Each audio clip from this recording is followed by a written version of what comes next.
Okay, good morning to all. Welcome to learners academy. हमारी 40 minute के बाद बंद हो जाती है क्लास, कभी कभी तो और कभी कभी नहीं। Don't know why. I think कुछ टाइम लिमिट है भाई। इस टाइम लिमिट में तो फ्री है, मतलब कुछ ऐसे आवर्स हैं डे के, उसमें तो वो फ्री है, और कुछ वर्किंग आवर्स जो मेन वर्किंग आवर्स यूज होते हैं उसमें वो टाइम लिमिट है। जैसे अभी मॉर्निंग वाली क्लास में बंद नहीं हुई क्योंकि अर्ली मॉर्निंग था, वो हो सकता है आपकी क्लास अभी बंद हो जाए। ठीक है, we will see. So exercise 10.3 is the topic for today, and we are targeting to cover it in one shot, because बहुत ही ईजी है। 2-2 मिनट के क्वेश्चन, कितने क्वेश्चन है? 18 हैं, बट 2-2 मिनट के, है ना? इस तरीके के क्वेश्चन है, कॉन्सेप्ट सारे आपको आने चाहिए। अच्छा, the topic name is dot product और व्हाट वी से स्केलर प्रोडक्ट, जिसका इंट्रोडक्शन कल डिटेल में हमने किया है। डॉट प्रोडक्ट और स्केलर प्रोडक्ट और उसके प्रॉपर्टीज, ठीक है, वो भी सीखी हमने। और प्रोजेक्शन के भी क्वेश्चंस मिलेंगे आपको, प्रोजेक्शन क्या होता है वो भी सीखा। अच्छा, प्रोजेक्शन की मदद से डॉट प्रोडक्ट को डिफाइन भी किया हमने, कि डॉट प्रोडक्ट को एक तो हमने फॉर्मूला बेस्ड डिफाइन किया, ये फॉर्मूला से डॉट प्रोडक्ट, इस डॉट प्रोडक्ट की निकलता है, फॉर्मूला इससे डॉट प्रोडक्ट कैसे निकलता है। दूसरा, हमने डॉट प्रोडक्ट कैसे निकाला, कंपोनेंट फॉर्म में कैसे निकलता है। तीसरा, डॉट प्रोडक्ट का ज्योमेट्रिक डेफिनेशन हमने देखा। ज्योमेट्रिक डेफिनेशन क्या होती है? Projection of A vector on the another vector multiplied by the magnitude of that vector. यानी कि कल हमने ये सीखा कि एक्चुअली एक्चुअली डॉट प्रोडक्ट क्या है। दोनों वेक्टर्स के मैग्नीट्यूड का प्रोडक्ट है, बट उनकी डायरेक्शन सेम करने के बाद। अगर ऑलरेडी उनकी डायरेक्शन सेम है तो सीधे सीधे उनके मैग्नीट्यूड का प्रोडक्ट कर लो, वही डॉट प्रोडक्ट है।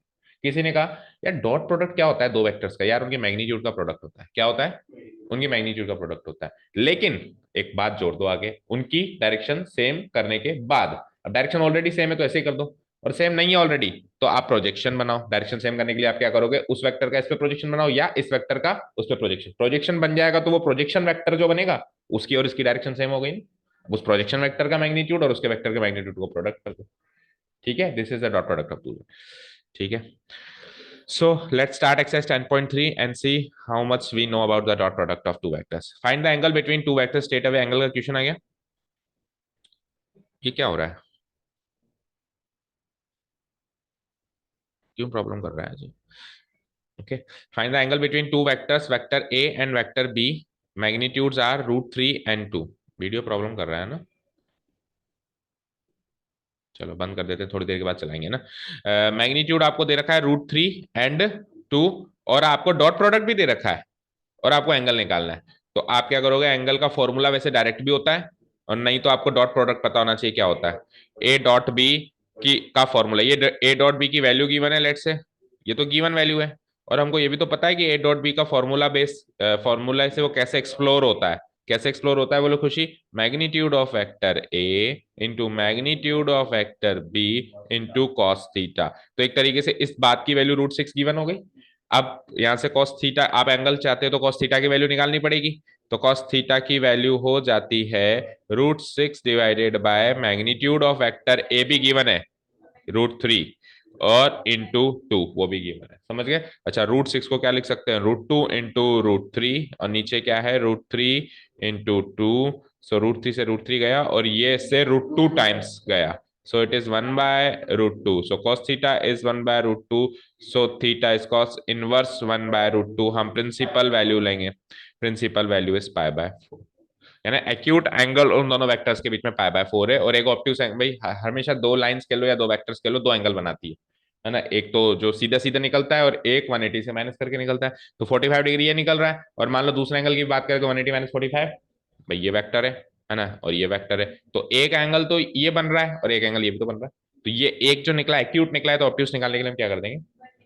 और एक्यूट कैसे निकलता है? प्रिंसिपल वैल्यू लेने से। भाई कॉस की वैल्यू 1/√2 एक जगह और भी मिलती है ना, एक जगह और मिलेगी ना positive value. Positive fourth quarter नहीं, हाँ फोर्थ क्वाड्रेंट में, फर्स्ट एंड फोर्थ क्वाड्रेंट में पॉजिटिव होता है ना कॉस, तो नीचे भी मिलेगी। तो जो नीचे मिलेगी ना वो वाली वैल्यू, वो वाला एंगल कैसे निकलेगा? ऐसे निकलेगा, ऑब्ट्यूज एंगल वो ऐसे निकलेगा। ठीक है, डन। ओके चलो, इतना वैसे डिटेल में जरूरत नहीं है, आप आंसर मैच करो। So the angle between two vectors is, so the angle between two vectors A and vector B is π/4। Match हो गया? ठीक है ना? तो ये तो हमने इसको एक्सप्लोर किया। दूसरा तरीका, cos थीटा की वैसे डायरेक्ट वैल्यू आपको पता होनी चाहिए। cos थीटा की डायरेक्ट वैल्यू क्या होती है? A dot B divided by magnitude of A into magnitude, है ना। एंगल निकालने का direct formula from the dot product वाले फॉर्मूले से। अब ए डॉट बी की वैल्यू गिवन है, इसकी वैल्यू गिवन है, इसकी वैल्यू गिवन है, हो गया काम। ठीक है, चले नेक्स्ट। नेक्स्ट क्वेश्चन इज, अब वापस एंगल चाहिए उसको, बट अब गिवन पॉइंट्स अलग अलग है ना। गिवन पॉइंट्स क्या है अभी, अब आपको पिछली बार तो ए डॉट भी गिवन था और मैग्नीट्यूड भी दोनों के अलग अलग गिवन थे, राइट। ए डॉट भी गिवन था, एक बार ऐसे चलने देते हैं वीडियो, तो हो सकता है थोड़ी देर बाद सही हो जाए ना। ए डॉट भी तो गिवन था और साथ में क्या गिवन था उनका, मैग्नीट्यूड भी गिवन था। अभी ना तो ए डॉट भी गिवन है ना मैग्नीट्यूड गिवन है, लेकिन वेक्टर या कंपोनेंट फॉर्म में गिवन हो। याद रखना कि वेक्टर जब कंपोनेंट फॉर्म में गिवन होता है तो करीब करीब हम सब निकाल सकते हैं उसमें से। कंपोनेंट फॉर्म में गिवन होना है ना, सब कुछ गिवन होना एक तरीके से। ठीक है, तो हम ए डॉट भी कैसे निकालेंगे, कंपोनेंट फॉर्म में डॉट प्रोडक्ट करना आता है, मैग्नीट्यूड इसका अलग निकाल ही लेंगे। ठीक है, और वही सेम फॉर्मूला ऊपर वाला लगा देंगे। तो लेट्स से कि ये है वेक्टर ए, पहला वेक्टर ए है, गिवन वेक्टर कितना आई कैप माइनस 2j कैप बोलते जाओ प्लस 3k कैप, ये तो वेक्टर ए गिवन है। ठीक है ना, और वेक्टर बी क्या गिवन है, 3i cap minus 2j cap plus k cap, यही है। तो यहां से मैग्नीट्यूड ऑफ वेक्टर ए निकाल लो। मैग्नीट्यूड ऑफ वेक्टर ए क्या निकलेगा, 1 square plus -2 square plus 3 square, सही है ना। स्केलर कंपोनेंट्स के स्क्वायर के सम का root, so it will be like 9 और 4 13 एंड 1 14 रूट 14। ठीक है, यहां आ जाओ, मैग्नीट्यूड ऑफ क्या आएगा, सेम आएगा, यस सेम है बिल्कुल। ठीक है, तो वही आ जाएगा रूट, तो दोनों का मैग्नीट्यूड सेम आया आपकी बार, है ना। लेकिन वेक्टर अलग, याद रखना। तो ये एक एग्जांपल है जिसमें डायरेक्शन अलग है, मैग्नीट्यूड सेम है, वेक्टर सेम नहीं है। वेक्टर तो सेम तब होंगे जब दोनों सेम होंगी, डायरेक्शन भी सेम होगी और मैग्नीट्यूड भी सेम होगा, बट डायरेक्शन सेम नहीं है, मैग्नीट्यूड सेम है। देखो अपने आप सही हो गया वीडियो, है ना।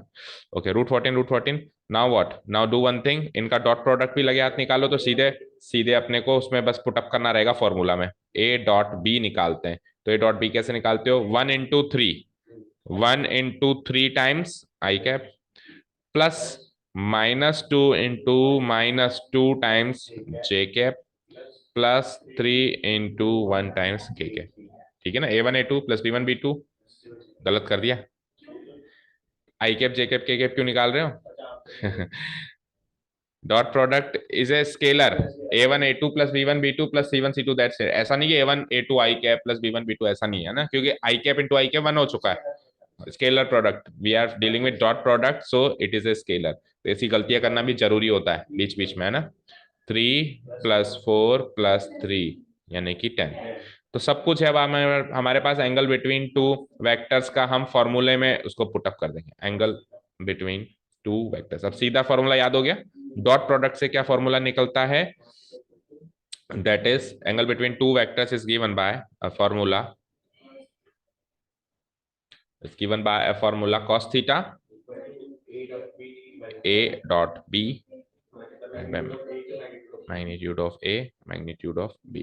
So a dot b is what, 10 divided by magnitude of a √14 into √14. So it will be like 10 by 14, it will be like 5 by 7. So theta equal to cos inverse 5 by 7. Match करो, match हो गया। सो component form में given है तो भी angle निकाल सकते हो, और सीधे ए डॉट बी की वैल्यू गिवन है तो भी एंगल निकाल सकते हो। तो एंगल तो अब कंफर्म है, अच्छे से कैसे भी निकाल सकते हो। Let's move proceed forward for the next question, sorry. Find the projection, straight away projection का क्वेश्चन आ चुका है भैया। एक वेक्टर का दूसरे पे प्रोजेक्शन चाहिए, प्रोजेक्शन को पी से डिनोट कराते हैं। तो प्रोजेक्शन का मतलब ये होता है कि इस वेक्टर की उस वेक्टर पे कितनी लंबी परछाई बनेगी, परछाई की लंबाई बताओ, लेंथ ऑफ द शेडो, है ना, कैसी बनेगी। लेट्स से ये वेक्टर है, ये वेक्टर है, तो इस वेक्टर का इस पे प्रोजेक्शन कहाँ आएगा और कितना आएगा, इतना आएगा, यहां से लेके यहाँ तक, है ना। यहाँ ऊपर खड़ा होकर कोई देखेगा तो उसकी इतनी लंबी परछाई बन रही होगी, इस वेक्टर की परछाई इतनी बन रही होगी। ये जैसे जैसे इस साइड आता है उससे वैसे वैसे परछाई बढ़ती जाती है, और ये जैसे जैसे ऊपर जाता है वैसे वैसे परछाई छोटी होती जाती है। बिल्कुल 90 डिग्री परछाई जीरो होती है, परछाई की लंबाई, मतलब वी आर डीलिंग विद परछाई की लंबाई, है ना, लेंथ ऑफ शेडो। तो यही होता है प्रोजेक्शन, है ना। Projection is a length, projection is a length. देखो दो बातें, एक तो है प्रोजेक्शन, एक है projection vector. Projection means the length of that projection vector, समझ गए। और प्रोजेक्शन वेक्टर मतलब इसको एक वेक्टर मान ले, वो जो लंबाई है उसको भी क्या मान लें, वेक्टर मान लें। मैग्नीट्यूड तो पता है ही से, डायरेक्शन नीचे वाली है ही से, नीचे वाले वेक्टर की डायरेक्शन है ही से। ठीक है, तो let's say this is vector A, let's say this is vector A क्या, I cap minus J cap, ठीक है ना, and this is vector B, क्या हुआ, आई कैप।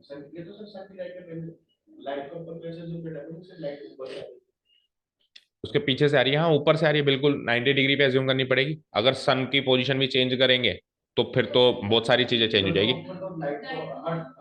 फिर नहीं, अपने को हमेशा इस प्रोजेक्शन, अभी हम मैथ्स पढ़ रहे हैं ना, तो मैथ्स में एक ही केस चलेगा, सन ऊपर है ना, और सन को भी बदल दें तो फिर फिजिक्स में घुस गया हम। फिर बहुत सारी चीजें, फिर case one case two case three, इधर की साइड सन है तो इधर आएगा, इधर की साइड है, उस उन सारे केसेस में हमको नहीं जाना, राइट। ठीक है ना, एक्चुअली ये परछाई वर्ड तो मैंने डिफाइन किया है, उन्होंने थोड़ा कहा परछाई, उन्होंने तो राइट एंगल ट्राइंगल से उसको जो है डिनोट किया है। भाई आपको समझ में आ जाए बात ये। So this is vector A given and this is vector B given. सो आपको किसका किस पे, ये भी बहुत इंपॉर्टेंट है, ए का बी पे, क्योंकि बी ए का बी पे अलग आएगा और बी का ए पे अलग आएगा, तो इस वेक्टर का उस वेक्टर पे। So the projection of, so the projection P, projection को पी से डिनोट करा देते हैं, of vector A on vector B is given by, किसको याद है फॉर्मूला बोलो, शॉर्ट फॉर्म में, simplified form, most simplified form, yes, vector A into B cap, ठीक है ना, जिसका प्रोजेक्शन है वो पूरा वेक्टर, जिस पर प्रोजेक्शन है उसका unit vector, okay. So vector A is what, I cap minus J cap, और वेक्टर बी का मैग्नीट्यूड चाहिए। हाँ निकाल तो उससे भी सकते हैं, लेकिन कॉस थीटा में क्यों घुसे, थीटा निकालना पड़ेगा, है ना, सारा ही काम उल्टा करना पड़ेगा ना, जो जितनी डेटा गिवन है। अच्छा, इसको भी फर्दर सॉल्व कैसे कर सकते हैं, वेक्टर ए और बी कैप को क्या लिख दूंगा मैं, vector B divided by magnitude of vector B, और अब वेक्टर ए और बी का डॉट प्रोडक्ट चाहिए आपको, है ना, तो आई cap minus J cap dot product, B क्या है, आई कैप प्लस जे कैप, और नीचे बी का मैग्नीट्यूड यानी 1 का स्क्वायर प्लस 1 का। ये 2D में इसने फॉलो किया, 3D तीसरा डायमेंशन के कैप कहीं पर भी नहीं है, तो हमने कहीं यूज ही नहीं किया हमने। ठीक है, जीरो आ रहा है, तो 1 × 1 1 -1 divided bye √2, so it is zero, यानी कि दोनों परपेंडिकुलर वेक्टर्स है। तो देखो आंसर इसका तो जीरो आ रहा है क्या, अगर ए डॉट, अगर प्रोजेक्शन भी जीरो आता है तो भी परपेंडिकुलर वेक्टर से, समझ गए, क्योंकि प्रोजेक्शन जीरो कब आएगा, जब ए डॉट भी जीरो आएगा, और ए डॉट भी जीरो कब आता है, जब वही परपेंडिकुलर। ठीक है, नेक्स्ट, नेक्स्ट भी सेम ही है। अब नेक्स्ट को तो शॉर्ट में कर लो, अब 3D में आ गया कुल मिला के, पहले 2D में था और अभी 3D में आ गया ना, तीसरा वो भी आ गया, तो A dot B divided by दूसरे का मैग्नीट्यूड करना है, इन शॉर्ट बात इतनी सी है। तो ए डॉट बी करो, 1 × 7 7, 3 × -1 -3, 7 × 8 56, ठीक है, डॉट प्रोडक्ट आ गया। अब दूसरे का जिस पर अपन डाल रहे हैं परछाई, उसका मैग्नीट्यूड, तो 49 164 का रूट, अभी मैंने 1 है ना, माइनस एक है, -1 का स्क्वायर 1, ठीक है। सो इसको मैंने शॉर्ट किया है, रफली किया है, कर लोगे ना बाई स्टेप्स, वही पहले वाले के कॉपी पेस्ट हो जाएंगे स्टेप्स। सो 56 प्लस 7 - 3 4 60 हो गया ऊपर, और नीचे क्या हुआ, 50 114, तो √114, देखो इसी फॉर्म में आंसर √114 सॉल्व होगा क्या, 57 देन 3 से कटेगा, होगा ही नहीं, ये मतलब 114 को ज्यादा फैक्टराइज नहीं कर सकते। सो दिस इज द आंसर, ये आ गया आपका प्रोजेक्शन, मतलब ये आ गई लेंथ ऑफ परछाई ए की बी पे। चले नेक्स्ट क्वेश्चन पे। Okay, question number 4 very easy but very lengthy. हाँ, क्वेश्चन नंबर 5 इजी बट लेंदी, क्योंकि दो दो काम करवा रहा है और दोनों लेंदी काम करवा रहा है। पहला तो आपको ये प्रूव करना है कि ये सारे के सारे यूनिट वेक्टर्स हैं। यूनिट वेक्टर क्या होता है, जिसका मैग्नीट्यूड 1 होता है, तो यानी आपको सबका मैग्नीट्यूड 1 प्रूव करना है। पहला काम आपको सबका मैग्नीट्यूड 1, ये काम खत्म हो जाए, फिर दूसरा काम सुनो उसके लिए, they are mutually perpendicular to each other. Mutually perpendicular मतलब हर एक से परपेंडिकुलर है, हर एक से परपेंडिकुलर है, ठीक है, यानी कि इन दोनों का डॉट प्रोडक्ट जीरो होगा क्योंकि परपेंडिकुलर है, इन दोनों का डॉट प्रोडक्ट जीरो होगा क्योंकि ये भी म्यूचुअली, और इन दोनों का यानी 3 बार करना पड़ेगा, 3 बार करना पड़ेगा। अच्छा, ऐसे भी करके नहीं छोड़ सकते, सुनो इधर, कि ये इससे और ये इससे करके छोड़ दो तो ये इससे ऑटोमेटिक होगा, नहीं, क्योंकि 3D में ऐसा कोई पॉसिबल नहीं है कि दो लाइंस, अगर 3 लाइंस, एक इससे परपेंडिकुलर एक इससे, तो तीसरी भी पहले से परपेंडिकुलर होगी, ऐसा कोई जरूरी, कुछ भी हो सकता है, क्योंकि प्लेन्स ही अलग अलग हैं, स्क्यू लाइंस भी आएंगे, भी आगे आप सीखोगे, मैं दो अलग अलग प्लेन्स पे लाइंस भी हो सकती है ना, ठीक है, समझ गए, ठीक है ना। तो हमको तीनों का ही काम करना पड़ेगा, 3 बार अपने को वो प्रॉपर्टी लगानी पड़ेगी, 3 बार। चलो पहले तो यूनिट वेक्टर का काम करें अपन, तो लेट से वेक्टर ए क्या गिवन है, 1/7, बोलते जाओ, 2 y cap plus 3 j cap अभी अपन को है ना इन वेक्टर्स के डायग्राम बनाने की जरूरत नहीं पड़ रही, फिगर वगैरह, तो इसलिए अपन नहीं बना रहे। जब अपने को जरूरत पड़ेगी विदाउट उसकी डायरेक्ट फॉर्मूला बेस्ड इक्वेशन से तो हो रहे हैं उससे ना। तो इम्प्लाइज स्ट्रेट अवे इसका मैग्नीट्यूड निकालते हैं, क्योंकि यूनिट वेक्टर तभी निकलेगा ना। तो 1/7 तो स्केलर है एज इट इज, है ना। या फिर पहले आप उसको ऐसे कर सकते हो, 2/7 3/7, क्यों फालतू करें, वेरी गुड। ठीक है, तो रूट, यस, 2 का स्क्वायर, 3 का स्क्वायर, 6 का स्क्वायर, तो 1/7 इंटू 4 और 36 40 40 49 49 का रूट 7, है ना, इक्वल टू 1। ठीक है, चलो बी की बात करते हैं। सबका वही आएगा बट करना तो है। तो कह रहा हूं ना कि easy but boring and lengthy. Scalar components ही उसने वही यूज किए हैं, तो आंसर क्या।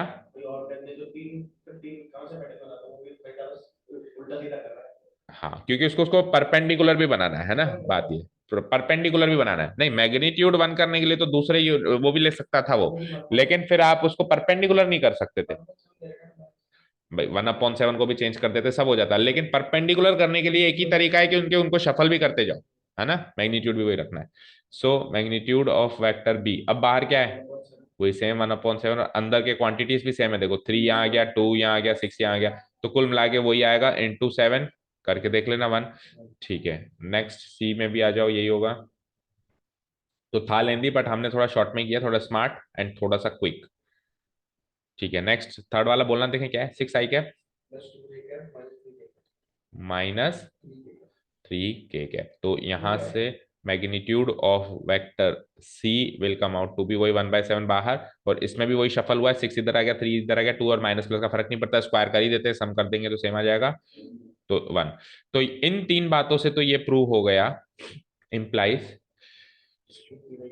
Vector A, vector B and vector C are unit vectors. एक चीज प्रूव्ड, एक चीज तो प्रूव्ड। अब दूसरी चीज में अपने को क्या प्रूव करना है, तीनों आपस में म्यूचुअली परपेंडिकुलर है, तो ए का बी के साथ डॉट प्रोडक्ट निकालो, क्योंकि देखो परपेंडिकुलर प्रूव करने के 10 तरीके हो सकते हैं, लेकिन अभी तो हम डॉट प्रोडक्ट ही जानते हैं। अभी स्केलर प्रोडक्ट आ जाएगा तो दूसरा तरीका भी मिल जाएगा अपने को परपेंडिकुलर। अभी तक अपन क्या जानते हैं परपेंडिकुलर करने के लिए, इन दोनों का डॉट प्रोडक्ट 0, दो वेक्टर्स परपेंडिकुलर मतलब उनका डॉट प्रोडक्ट 0, तो ए डॉट बी और बी डॉट सी और ए डॉट सी, तीन चीजें निकालनी। सबसे पहले निकालते हैं ए डॉट बी, करो 2 3 जा, बोलो। अब देखो 1/7 इंटू 1/7 भी होगा, ध्यान से सुनना, क्योंकि 2/7 है। समझ आया, तो चलो ऐसे करो, 2/7 इंटू 3/7, समझ आया। प्लस आगे बोलो 3/7 इंटू -6/7, आगे बोलो 6/7 into 2/7।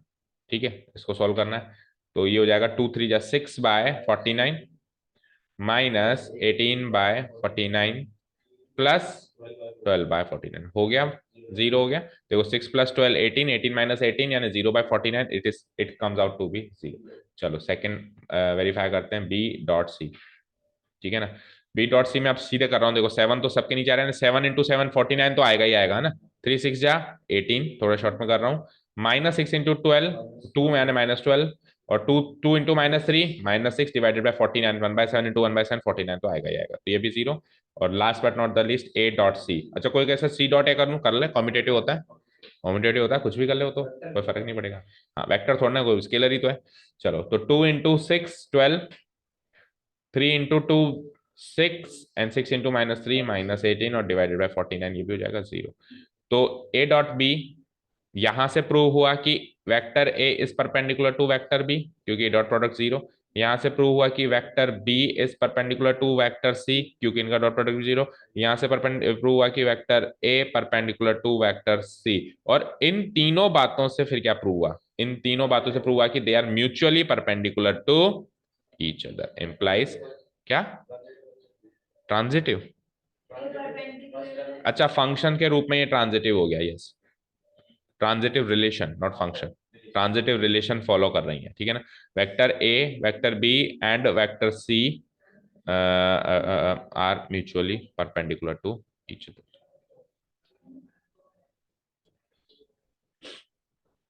Perpendicular to each other. तो आप मतलब इससे पता चल रहा है कि आप रिलेशंस एंड फंक्शंस इस समय रिवीजन कर रहे हो उसका, है ना, माइंड में घूम रही है आपकी वो सारी बातें, ट्रांजिटिव रिलेशन। ठीक है, वेरी गुड, करना है अपने को, तो सब कुछ भी करना है। ओके हाँ एक रिलेशन एक फंक्शन इसमें 1,2 और 2,3 तो ये रिफ्लेक्सिव का है। 2,3 रिफ्लेक्सिव कैसे हुआ? रिफ्लेक्सिव क्यों?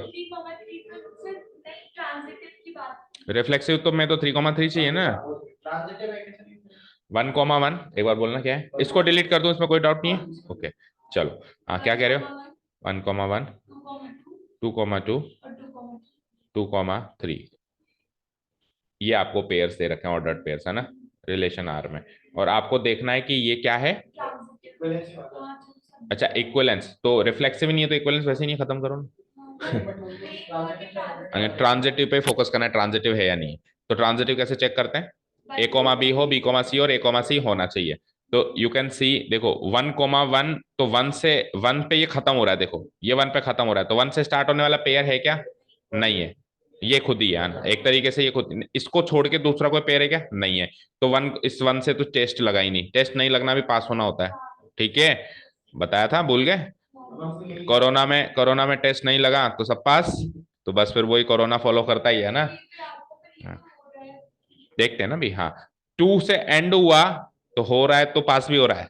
देखो ध्यान, देख तो लो, देख तो लो, ये 2 से एंड हो रहा है और ये 2 से खत्म हो रहा है, मतलब ये 2 से एंड हो रहा है और 2 से स्टार्ट हो रहा है।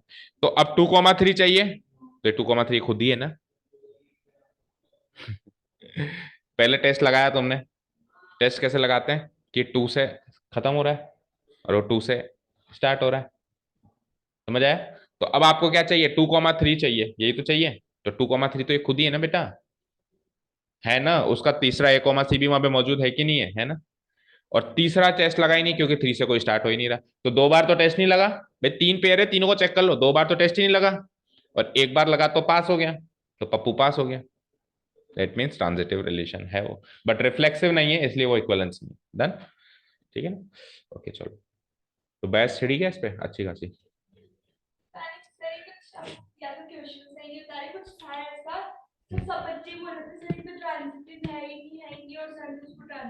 तो है ना बेटा, सर तो सही कह रहे थे।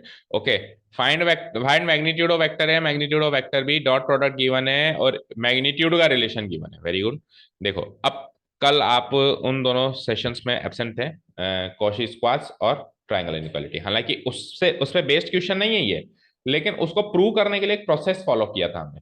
देखो कभी भी दो वेक्टर्स का डॉट प्रोडक्ट करना हो और दोनों वेक्टर्स जो हैं दो वेक्टर्स के रिलेशन की फॉर्म में ना, ऑपरेशंस की फॉर्म में गिवन है, यानी ये वेक्टर इन दो वेक्टर का सम है और ये वेक्टर इन दोनों वेक्टर का डिफरेंस है। तो ये भी एक तरीके से एक वेक्टर ही बनेगा सी और ये भी वेक्टर बनेगा डी, तो सी डॉट डी करना है आपको। तो आप कैसे करोगे? तो आप इसमें रियल नंबर्स वाली वो चीजें फॉलो कर सकते हो, this into this, this into this, this into this, this into this. But याद रखना आपको इनको वेक्टर ही मानना है, जैसे ए डॉट ए ऐसे ही रखना है आपको, ए डॉट बी, इस तरीके से आपको सोल्व करना है। अल्टीमेटली घूम फिर के बात वही आ जाएगी जो रियल नंबर में होती है, जैसे ए plus B into A minus B क्या होती है, स्क्वायर माइनस बी स्क्वायर होती है, तो इसमें भी आएगी। लेकिन आप इसका मतलब ये नहीं है कि ऐसे लिख दो उसको कि सर ए प्लस बी ए माइनस बी है, वेक्टर ए का स्क्वायर माइनस वेक्टर, ये लिखना डायरेक्ट गलत होगा। पता है पहली बात तो ये लिखना ही गलत होगा, वेक्टर का स्क्वायर होता है क्या कभी? वेक्टर का डॉट प्रोडक्ट होता है या क्रॉस प्रोडक्ट होता है या स्केलर प्रोडक्ट होता है, वेक्टर का स्क्वायर नहीं होता। हाँ आप मैग्नीट्यूड ऑफ वेक्टर का स्क्वायर लिख सकते हो क्योंकि इट इज स्केलर। ठीक है ना। तो ये सारी बातें कल उसके प्रूफ में बताई थी, कॉशी स्क्वाड्स और ट्रायंगल, आप उस वीडियो को जरूर देखें। अब इसको सॉल्व कैसे करेंगे? हम इनका डॉट प्रोडक्ट निकालने की कोशिश करते हैं। तो हमको 1 to 1 चलना है, चाहे से हमको डायरेक्ट पता है या हमको पता है आखिरी में क्या ना, लेकिन हमको चलना 1 to 1 है। 1 to 1 कैसे चलेंगे? सबसे पहले ए डॉट है, सबका सबसे डॉट प्रोडक्ट, क्योंकि हमने प्रॉपर्टी सीखी ना, डिस्ट्रीब्यूटिव प्रॉपर्टी सीखी कि नहीं सीखी थी? डिस्ट्रीब्यूट हो जाएगा सब में, ओवर एडिशन। ठीक है ना। तो A dot A plus, plus नहीं माइनस है अगला वाला, तो माइनस कर दूं उसको मैं, minus A dot B vector, फिर बी डॉट ए तो plus B dot A vector, और बी डॉट बी को माइनस बी से मल्टीप्लाई करेंगे तो minus B dot B vector हो जाएगा। डन, इक्वल टू क्या आ जाएगा? 8 गिवन है। अब किसी भी वेक्टर का उसी वेक्टर से डॉट प्रोडक्ट क्या होता है? कल सीखा था properties of dot product, magnitude of this vector का स्क्वायर होता है। तो घूम फिर के तो वही आई बात, लेकिन ऐसे प्रूव करके बतानी। अच्छा जी ये मुझे एक चीज बताना जरा, माइनस ए डॉट बी है, इसको तो छेड़ो ही मत, प्लस बी डॉट ए को मैं प्लस ए डॉट बी लिख दूं, कॉम्यूटेटिव होता है, सारी प्रॉपर्टीज यूज करो। तो उससे दोनों कट गए, सेम शक्ल के दिखाई दे रहे हैं तो कटेंगे ही ना। और ये खुद से तो मैग्नीट्यूड का स्क्वायर इक्वल टू 8। समझ आया? अगली स्टेप में ये तो खत्म कर दो, और मैग्नीट्यूड फाइनली क्या है मेरे पास, magnitude of square magnitude of B का स्क्वायर इक्वल टू 8। तो देखो घूम फिर के वही आ रहा है, A plus B into A minus B, A square minus B square. अगर ये A plus B into A plus B होता तो A square plus two A B plus B square होता। सारे रियल नंबर की प्रॉपर्टीज लगेंगी, सारे real number की आइडेंटिटीज अलजेब्रिक लगेंगी। लेकिन ऐसा नहीं कि सीधे ही लगा दो, सीधे लगाने के दो नुकसान है, एक तो मार्क्स नहीं मिलेंगे, है ना। दूसरा दूसरा नुकसान ये कि आप गलत लगा सकते हो। आप इसको ऐसे लगा सकते हो, कैसे, ऐसे। तो इन दोनों में फर्क फर्क क्या है, तो है, लिखना ही गलत है। तो आप सीधे मत लगाओ, आप घूम फिर के ही लगाओ, तो आप सही जगह पे पहुंचोगे। ओके, समझ आया? चलिए, अब ये तो हो गई एक बात। लेकिन इससे भी मैग्नीट्यूड नहीं निकाला, आपको दोनों निकालना है, मैग्नीट्यूड ऑफ ए भी निकालना है और मैग्नीट्यूड ऑफ बी भी निकालना है। आपको तो मैग्नीट्यूड ऑफ ए और मैग्नीट्यूड बी का एक रिलेशन मिल गया। अब ए कितना है, बी कितना है, कैसे पता चलेगा? दूसरा रिलेशन यूज करके, दूसरा रिलेशन पकड़ो। ये गिवन है, ये गिवन है, तो ये गिवन है तो यूज नहीं करूंगा क्या? बिल्कुल करूंगा। तो I will put this value in this, है ना, पुटिंग, लेट्स से इक्वेशन 1 है, पुटिंग क्या वैल्यू है, मैग्नीट्यूड ऑफ वेक्टर ए की वैल्यू है 8 times of magnitude of vector B. ठीक है ना, वेक्टर बी। ये बात मैं प्रूव करूं, पुट करूंगा इन इक्वेशन 1। वी गेट क्या मिलेगा, मैग्नीट्यूड ऑफ वेक्टर ए की जगह ये, तो इसका स्क्वायर भी करना है, तो 8 का square 64 times magnitude of B का square minus magnitude of B का स्क्वायर इक्वल टू 8। तो 64 में से एक एक गया तो 63 times magnitude of B, not B, का स्क्वायर इक्वल टू 8। तो मैग्नीट्यूड ऑफ बी कितना आ जाता है, मैग्नीट्यूड ऑफ बी का स्क्वायर कितना आ जाता है, 8/63।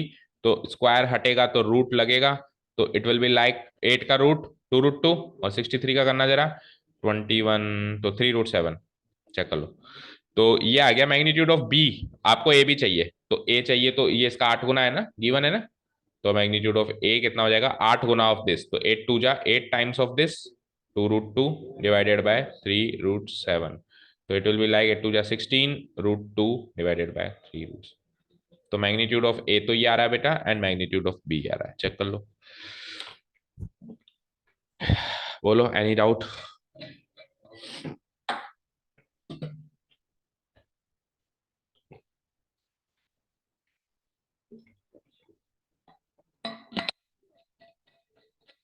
मैच हो गया दोनों, समझ आया? चले, अब अगले 2-3 क्वेश्चन इसी पैटर्न के लग रहे हैं, ये डॉट प्रोडक्ट करने वाले है ना। ठीक है, चले, खुशी, any doubts? Okay, evaluate the product, product निकालना है बस, दैट्स इट। अब प्रोडक्ट निकालना है तो दो वेक्टर्स का प्रोडक्ट है, और दोनों वेक्टर्स दो वेक्टर्स के ऑपरेशन की फॉर्म में गिवन है। लेट्स से ये वेक्टर सी है, तो ये दो वेक्टर्स का डिफरेंस है, और ये लेट्स से वेक्टर डी, ये दो वेक्टर्स का सम है। और सम और वो करने से पहले भी स्केलर स्केलर भी मल्टीप्लाई कर दिया, ऐसा कुछ किया हुआ है। तो हमको तो क्या करना है, जैसा कि मैंने कहा था कि 1 to 1 चलना है, 1 to 1 चलना है। आपको ये प्रोडक्ट निकालना है, बढ़िया आराम से तसल्ली से निकालेंगे। बोलो, 3 times vector A into 2 times vector, तो 3 2 जा 6 टाइम्स ए डॉट ए, तसल्ली से बिल्कुल भाई, ए डॉट ए भी किया और 3 इंटू 2 भी किया, समझ गए? बिल्कुल तसल्ली से स्केलर इंटू स्केलर भी किया, क्योंकि स्केलर मल्टीप्लीकेशन में आपने सीखा है क्या, m into N times vector A क्या होता है, mn टाइम्स वेक्टर ए होता है ना। सीखा है नहीं सीखा है प्रॉपर्टीज? तो 3 इंटू जा 6 टाइम्स क्या हो जाएगा, जो भी वेक्टर आगे बच गया, आगे वेक्टर क्या बच गया, ए डॉट ए बच गया। कोई प्रॉब्लम नहीं है यहां तक? ठीक है, चलो आगे। अब क्या है, इसको इससे करना पड़ेगा, तो 3 into 7 और vector A dot vector B, तो 3 into 7 कितना, 21 times vector A dot vector B. अभी बीच बीच में जो वीडियो गायब हो रहा है ना, आप अगर वीडियो देखना हो आपका, तो आप चेक करके बताना कि उस रिकॉर्डेड वीडियो में भी गायब हो रहा है। हो सकता है ये केवल लाइव सेशन में गायब हो रहा हो, है ना, कोई टेक्निकल एरर है। तो -5, अब ये करना है -5 into 2 और दिस इंटू दिस, तो -5 2 जा -10, और बी डॉट ए लिख दूं उसको मैं, and the last thing will be what, इसको इससे करो, तो -5 into 7 माइनस का 35, और बी डॉट बी एक बार के लिए ऐसे लिखना है। आपको पता है वो मैग्नीट्यूड ऑफ बी का स्क्वायर है, लेकिन सब्र रखना है, उतावले नहीं बनना है ना। ठीक है, तो it will be like 6 times magnitude of vector A का स्क्वायर। ठीक है, फाइन। अभी देखो, ए डॉट बी को बी डॉट ए भी लिख सकता हूं मैं, ठीक है ना, तो इसको मैं अगली स्टेप में लिख दूंगा -10 टाइम्स ए डॉट बी। और रीजन लिखना पड़ता है हर एक चीज का, बिकॉज वी नो दैट कि B dot A equal to, और पिछले वाले क्वेश्चन में भी नहीं लिखा हमने, बाकी लिखना है आपको हर जगह ए डॉट बी। प्रॉपर्टी यही है ना, ठीक है ना, क्योंकि इन प्रॉपर्टी को पहली बार यूज कर रहे हैं तो इसलिए सब कुछ लिखना है। जब आगे बढ़ जाएंगे, 3D में घुस जाएंगे तो नहीं लिखेंगे इतना सब कुछ, है ना। चलो 21 - 10 gives me 11 times A dot B. ठीक है, आगे बढ़ो।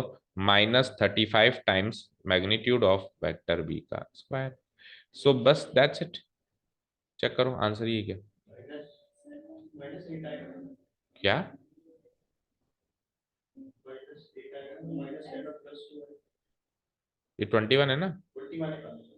21 - 10 11 ही तो होगा। मैच करो, क्यों है? मैच करो।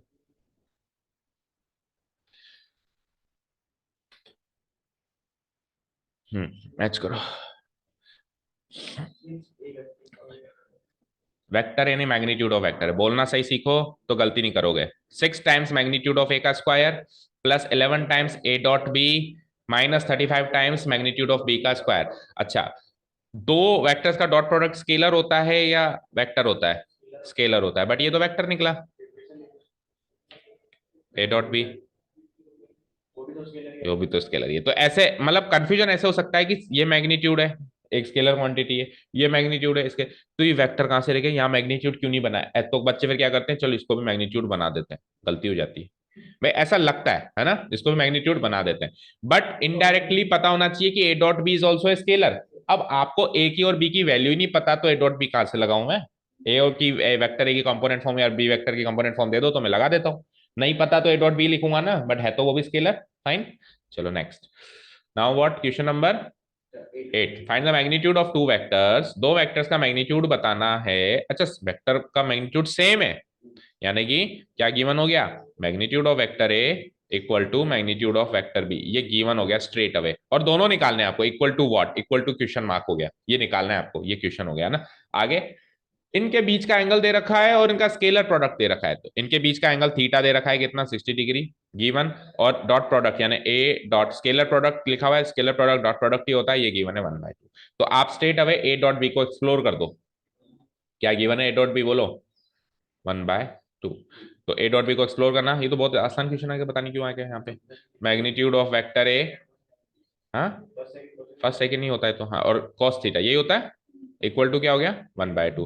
अब दोनों इक्वल है तो दोनों को मैग्नीट्यूड ऑफ वेक्टर ए लिख दो या दोनों को मैग्नीट्यूड ऑफ वेक्टर बी लिख दो। तो मैं इसमें दोनों को, इसको तो मैग्नीट्यूड ऑफ वेक्टर ए लिखता हूँ और इसको भी मैं मैग्नीट्यूड ऑफ वेक्टर ए लिख देता हूँ, और रीजन डाल दूंगा कि गिवन है कि दोनों इक्वल है, राइट। और साथ में कॉस थीटा तो लिखना ही है, तो cos 60 degree equal to half. तो मैग्नीट्यूड ऑफ ए बन जाता है मैग्नीट्यूड ऑफ ए का स्क्वायर, और कॉस 60 कितना होता है 1/2 इक्वल टू 1/2। तो 1/2 से 1/2 खत्म, 1 बचा वहां पे। तो मैग्नीट्यूड ऑफ ए का स्क्वायर अगर 1/2 है तो ये √1 है, और प्लस और -1 में से मैग्नीट्यूड है तो मैं +1 सेलेक्ट कर लूंगा। और मैग्नीट्यूड ऑफ ए अगर 1 है तो मैग्नीट्यूड ऑफ बी भी 1 है, क्योंकि दोनों बराबर है। So magnitude of A equal to magnitude of B equal to 1 unit. जब उस स्ट्रेट अवे का है ना मैग्नीट्यूड बताओ तो यूनिट भी लगाया करो, 1 यूनिट। ठीक है, समझ आया। ठीक है, चलते हैं नेक्स्ट क्वेश्चन पे, question number 9। Find magnitude of x if for a unit vector A. ये एक यूनिट वेक्टर है ऐसा गिवन है, ये एक यूनिट वेक्टर है ऐसा गिवन है। कौन है यूनिट वेक्टर? नहीं, वेक्टर यूनिट वेक्टर तो ये है। पढ़ो क्वेश्चन, पढ़ो फिर से पढ़ो। फाइंड मैग्नीट्यूड ऑफ एक्स, ये तो पता करना है। If for a unit vector A, ये चीज सच साबित होती है, मतलब एक वेक्टर इक्वेशन गिवन है और एक ये चीज गिवन है कि वेक्टर ए एक यूनिट वेक्टर है, और आपको क्या पता करना है, एक्स का मैग्नीट्यूड पता करना है। तो हमको यूनिट वेक्टर की जानकारी किसकी गिवन है, ये बताओ। ए की। तो मैं यहां लिख देता हूं कि vector A is a unit vector given. तो इस बात से आप क्या लिख सकते हो, मैग्नीट्यूड ऑफ वेक्टर ए क्या हो जाएगा 1। तो इससे मैं लिख सकता हूं implies magnitude of vector A equal to 1 unit. अब आपको जो इक्वेशन गिवन है अभी, जैसे आप एक्सप्लोर कर रहे थे, करना शुरू करो। एक्स डॉट एक्स बोलो, plus X dot A, X dot A, then what, minus A dot X, जो कि अगली स्टेप में क्या हो जाएगा, माइनस एक्स डॉट ए। अरे ए डॉट एक्स को एक्स डॉट ए लिख सकता हूँ ना, कॉम्यूटेटिव। एक्स डॉट ए, ये अगली स्टेप में ऐसे हो जाएगा ना, और आ जाओ एक लास्ट टर्म क्या बनेगी उसकी, माइनस ए डॉट ए, और इसकी वैल्यू क्या गिवन है, इक्वल टू 12। समझ आया, यहां तक क्लियर है, ये चीज समझ में आ गई अच्छे से। Okay, now what, x dot x gives me what, magnitude of x का स्क्वायर, और ये चीज इसमें बन गई, दोनों सेम शक्ल की, तो कट गई, क्या बना, minus magnitude of A dot ए भी ये मिलेगा इसका स्क्वायर, इक्वल टू 12। अब आपको मैग्नीट्यूड ऑफ ए तो गिवन है 1 यूनिट, बोलो खुशी, तो इट विल बी लाइक 1 का square equal to 12, so magnitude of X comes का square comes out to be 12 plus 1 equal to 13, so magnitude of x comes out to be root 13 units। Check करो,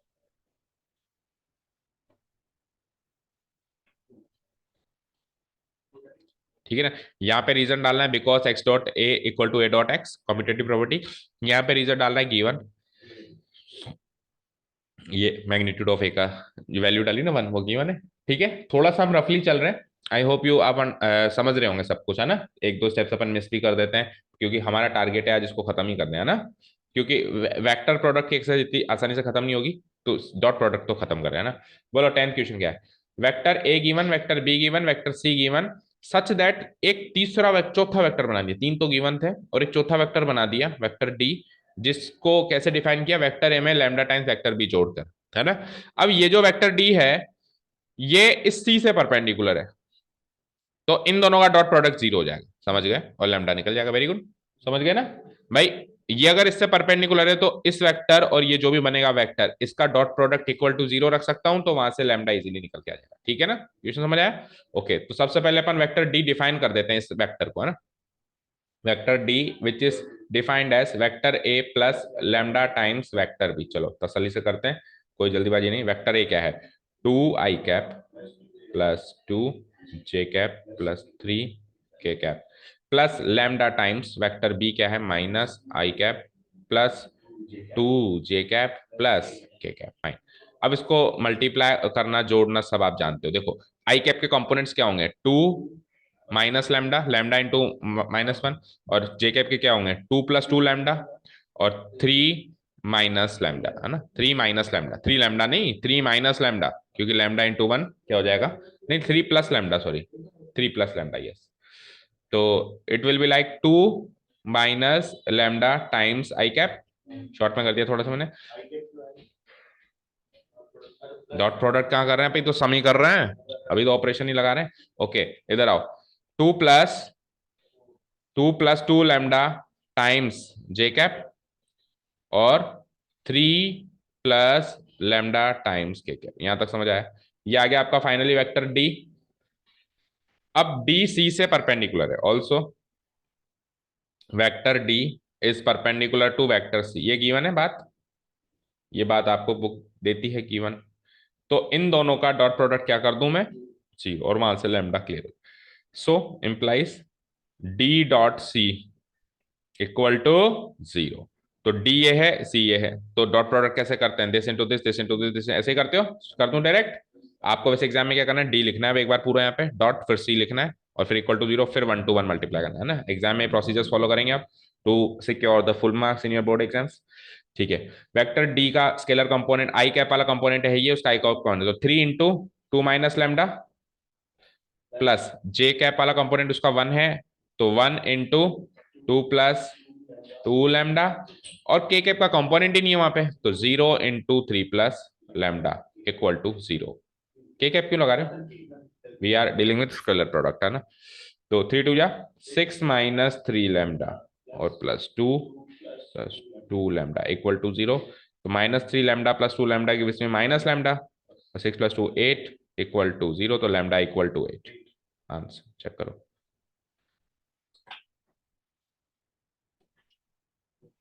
तो दिखने में थोड़ा बड़ा भयानक लग रहा था, 3 वेक्टर्स दे दिए, ऐसा लग रहा था शायद वो क्वेश्चन 5th की तरह है, बहुत सारा लेंदी काम है, लेकिन कुछ भी नहीं था ऐसा ना।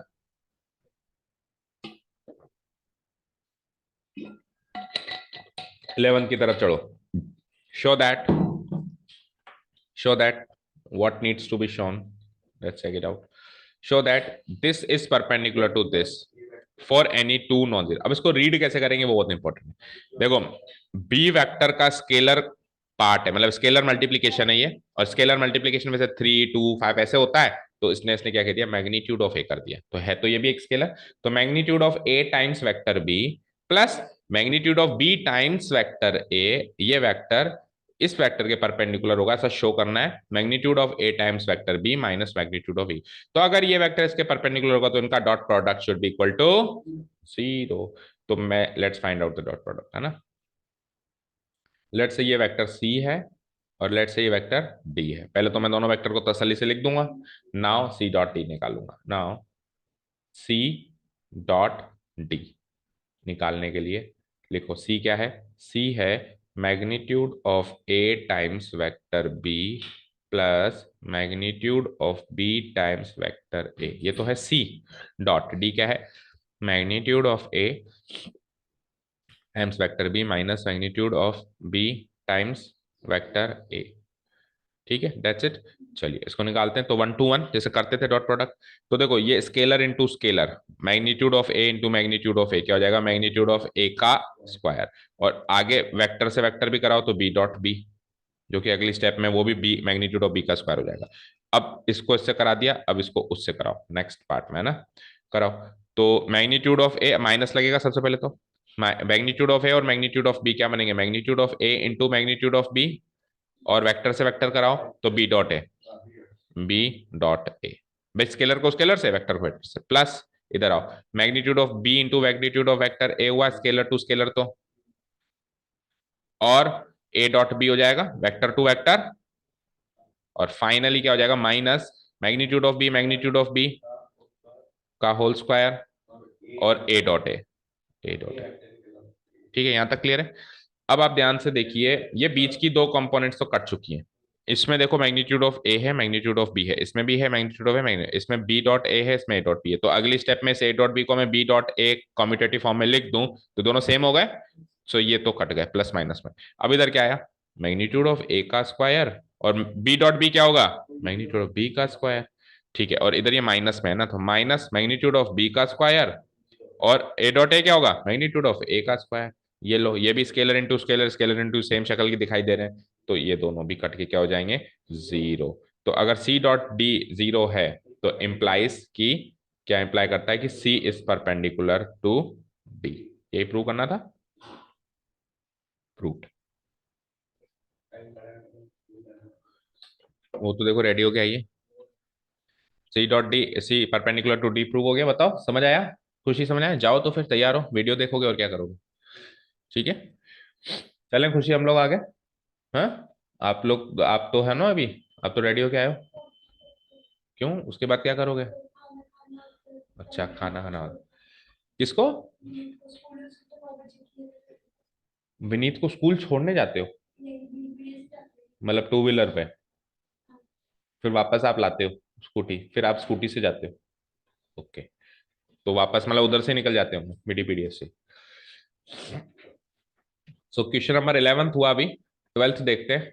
ए डॉट ए 0 है, ए डॉट बी 0 है, तो what can be concluded about vector B. देखो कह रहा है कि ए डॉट ए भी 0 है और ए डॉट बी भी 0 है, तो आप वेक्टर बी पे कमेंट करके बताओ कि वेक्टर बी क्या हो सकता है, वेक्टर बी कैसा हो सकता है ना, ये करके बताओ। समझ आया क्वेश्चन, समझ आया।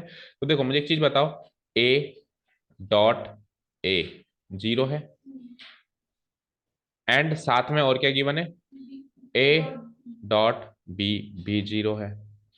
अब मुझे एक चीज बताना बच्चे, कि ए डॉट ए को आप एक्सप्लोर करोगे तो क्या आएगा, नहीं, कॉस इसको डॉट प्रोडक्ट के फॉर्मूला से जब आप इसको एक्सप्लोर करोगे, magnitude of vector A cos theta, और कॉस थीटा क्या होगा, 0। मतलब इसका तो, इसको तो अपन सीधे लिख सकते हैं ना, सॉरी, कि मैग्नीट्यूड ऑफ ए का स्क्वायर। चलो आप अगर ऐसे कर दिया कॉस थीटा, तो थीटा इन दोनों के बीच का एंगल है, इन दोनों के बीच का एंगल क्या है, 0। तो यहां से तो क्लियर कट हो गया ना कि मैग्नीट्यूड ऑफ ए का स्क्वायर हो गया ये, है ना, मैग्नीट्यूड ऑफ ए का स्क्वायर। ठीक है, अब इधर आओ, एंड इसको आप एक्सप्लोर करना जरा, तो magnitude of A magnitude of B into cos theta equal to 0। अब मैग्नीट्यूड ऑफ ए देखो स्टेप बाय स्टेप चल रहा है ना, मैग्नीट्यूड ऑफ ए का स्क्वायर 0 है तो मैग्नीट्यूड ऑफ ए भी 0 है, तो इस वैल्यू मैग्नीट्यूड ऑफ ए की वैल्यू उधर पुटअप करो, इधर से जीरो क्लियर हो गई ना, तो उधर पुटअप कर दूं मैं। तो उधर पुटअप की तो क्या है, जीरो इंटू, बोलो आगे, magnitude of B into cos theta equal to zero. तो ये वैसे भी जीरो ही बनेगा ना, अब जीरो से मल्टीप्लाई होके ये वैसे भी जीरो बनेगा नहीं बनेगा। तो मैग्नीट्यूड ऑफ बी कुछ भी हो, that means B vector can be any vector. ठीक है भाई, मैं ये मानता हूं कि जीरो इंटू जीरो, अगर magnitude of B zero vector, B भी जीरो वेक्टर होता, अगर इसका मैग्नीट्यूड अगर जीरो है तो ये ए तो जीरो वेक्टर है। अगर ये कहता है ना comment on the vector A, तो मैं कहता vector A is 100% zero vector. लेकिन कमेंट ऑन वेक्टर बी कह दिया, तो ये जीरो वेक्टर है, तो अगर मान लो ये भी जीरो वेक्टर होता तो जीरो इंटू जीरो ये भी जीरो बनता। लेकिन ऐसा थोड़ा है कि इसको जीरो करने के लिए इसका जीरो होना जरूरी है। मान लो ये कुछ भी होता, उसका मैग्नीट्यूड कुछ भी होता तो भी जीरो होता ना। यहाँ पे वेक्टर बी की के मैग्नीट्यूड कुछ भी रख दूं मैं तो भी आंसर तो दिस मल्टीप्लाई दिस जीरो बनेगा नहीं बनेगा। So what can I comment on this? So it implies that vector B is any vector, is any vector of any magnitude and any direction। कुछ भी मैग्नीट्यूड है इसका पता नहीं, कुछ भी हो सकता है और कुछ भी डायरेक्शन भी हो सकती है, any magnitude and any direction. Is this thing clear? देखो इसका कुछ आंसर दे रखा है क्या, तो ऐसे ही दे रखा होगा vector B is any vector. ठीक है, समझ आया? तो वेरी इजी।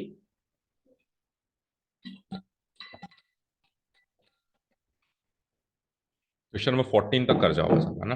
13 देखो, ऐसे 2-2 मिनट के क्वेश्चन अभी दोनों तीनों। क्वेश्चन नंबर 13 देखो, vector A, vector B, vector C, तीनों यूनिट वेक्टर्स, तीनों यूनिट वेक्टर्स। तो सबसे पहले मैं इधर लिख देता हूं, वेक्टर ए यूनिट वेक्टर, तो उसका मैग्नीट्यूड 1 यूनिट। बोलो, वेक्टर बी यूनिट वेक्टर, तो वेक्टर बी का मैग्नीट्यूड 1 यूनिट। जैसे क्वेश्चन पढ़ो ना तो उससे चीजें कैप्चर करके लिखते जाओ। वेक्टर सी भी यूनिट वेक्टर, तो इसका मैग्नीट्यूड भी 1 यूनिट, तो तीनों का मैग्नीट्यूड 1 यूनिट। पहली चीज ये क्लियर? Okay, now what? अब सुनो, A plus B plus C, vector A plus vector B plus vector C equal to zero दे रखा है ना। तो आपको निकालनी है A dot B plus B dot C plus C dot है। अब आप इसको कैसे निकालू सर मैं ये, तो इसको आप रियल नंबर के फॉर्म में सोचो। अगर आपको ए प्लस बी प्लस सी जीरो गिवन होता है, क्योंकि डॉट प्रोडक्ट करीब करीब रियल नंबर की तरह चल रहा है, और आपको A B plus B C plus A C ऐसा कुछ निकालना होता, तो आप ए बी बी सी ए सी की टर्म्स इसके होल स्क्वायर से निकाल सकते हो, और कोई तरीका नहीं है ना।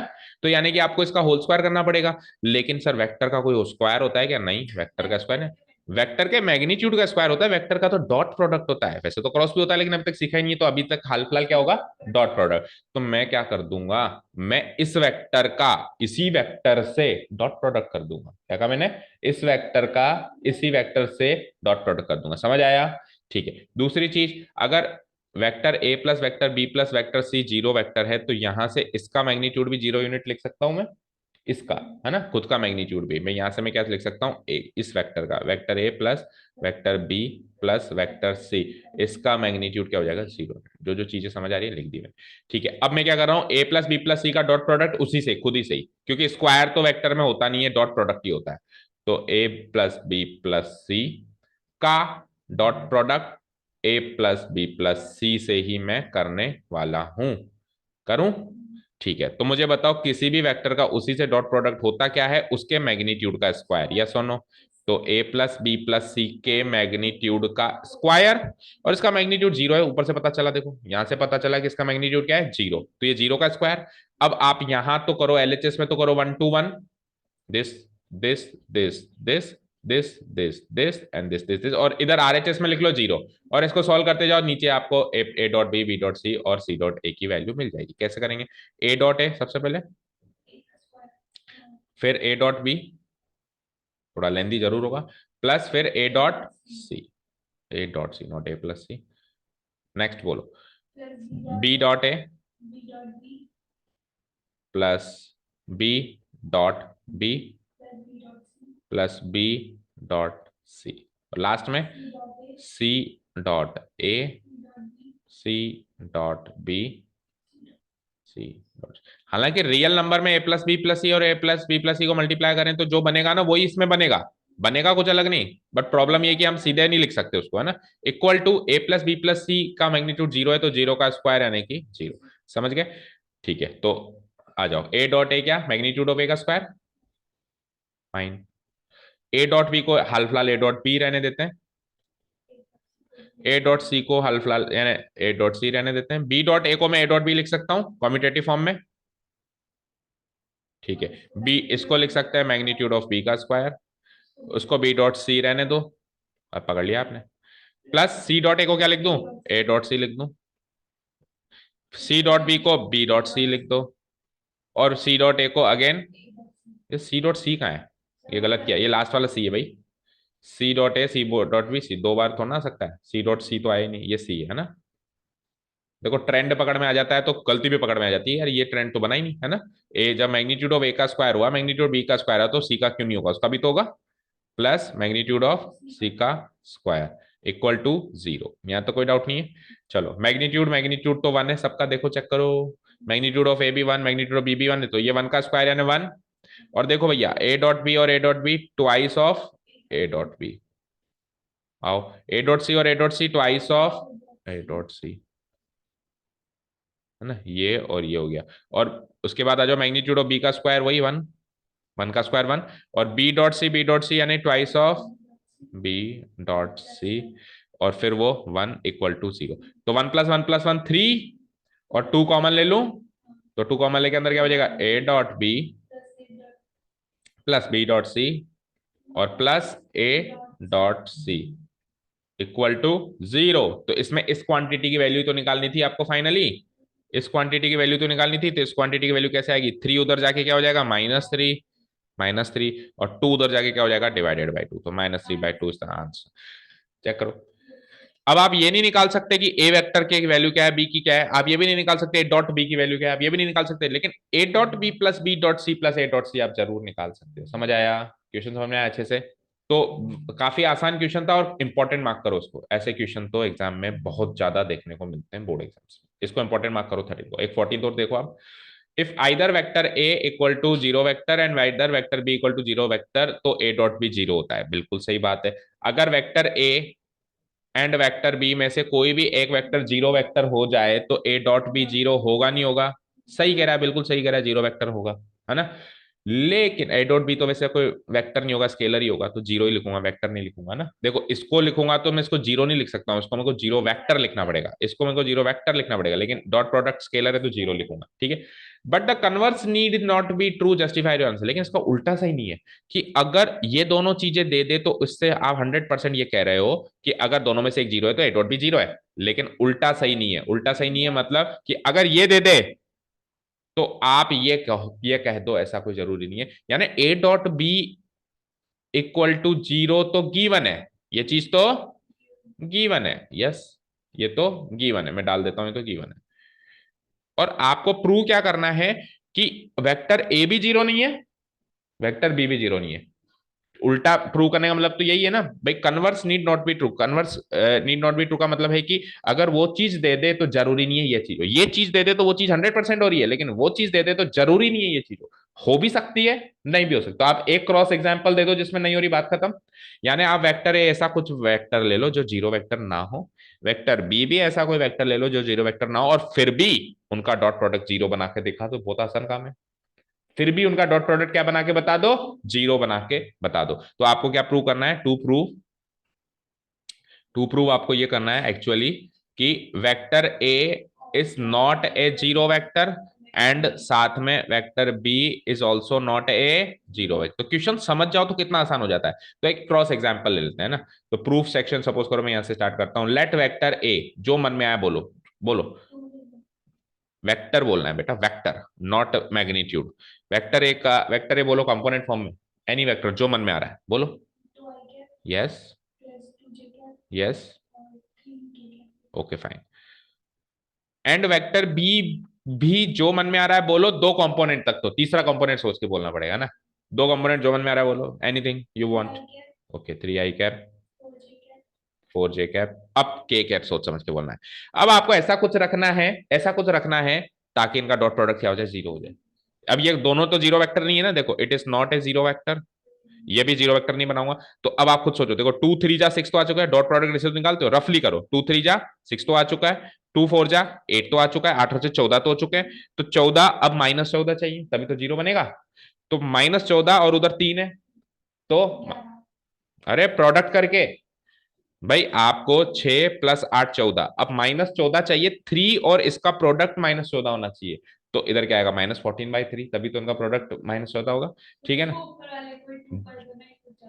कोई बात नहीं, अब वो हमको एग्जाम में थोड़ा ना पता चलेगा। मान लो हमने एग्जाम में से लेना शुरू कर दिया, कोई बात नहीं, कॉम्प्लिकेट चीज से डील करो। तो इसको मैं -14/3 के कैप अगर ले लूं, तो 3 × -14/3 -14 होगा, और ये मिलके क्या हो जाएगा, 0।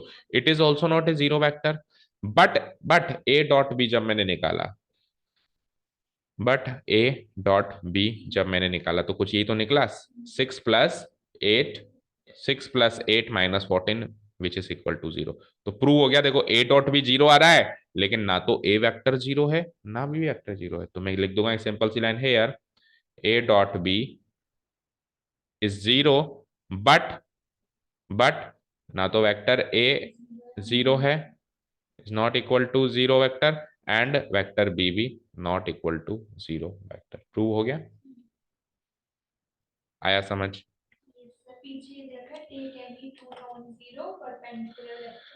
अब ये परपेंडिकुलर है ना, देखो ए डॉट भी 0 है तो परपेंडिकुलर होगा ना।